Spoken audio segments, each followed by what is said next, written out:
नमस्कार, लोकसंदेश न्यूज चॅनलमध्ये आपलं स्वागत आहे। पाहूयात आजची विशेष बातमी। सरकारने प्रगतीसाठी मोठ्या रस्त्याची योजना आखली, मात्र जयसिंगपूर बायपास जो उदगाव ते हातकणंगलेला जाणाऱ्या रस्त्याची दुरावस्था झालेली आहे।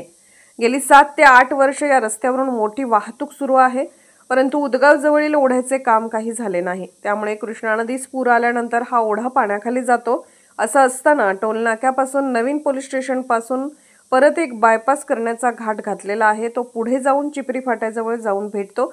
असे असताना उदगाव टोलनाक्याजवळील ओढ्याचे काम करण्याची काय गरज होती, असा सवाल आता वाहतूकदार व नागरिक करत आहेत। म्हणजे जनतेचा पैसा कसा उधळावा, त्यात ज्वलंत उदाहरण या ओढ्यावरील पुलाच्या कामाचे नियोजनातून दिसून येत आहे। ज्यावेळी टोलनाक्यापासून पोलीस स्टेशनवरून जाणारा रस्ता सुरू होईल, त्यावेळेला या ओढ्याचा रस्ता वापरला जाणार नाही, हे सरकारला, अधिकाऱ्यांना व नागरिकांना पण माहिती आहे।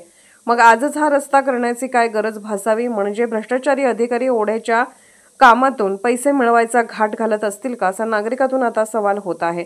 या कामामुळे जयसिंगपूर वरून हे ट्रॅफिक वळवल्यामुळे संपूर्ण ट्रॅफिक दिवसभर जाम होत असल्याचे दिसून येत आहे। लोकसंदेश न्यूजसाठी शुभम वसंत नागे यांचा रिपोर्ट।